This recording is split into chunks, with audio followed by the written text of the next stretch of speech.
Gusto niyo bang makipagkasundo pa sa mga Duterte? Oo.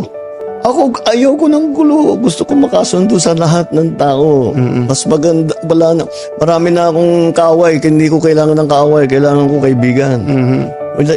Kagaya na sabi ko sa'yo, pagka... Hindi ko... Magko-confess ako dito. Pwede naman po, para akong pari po nito ngayon na po.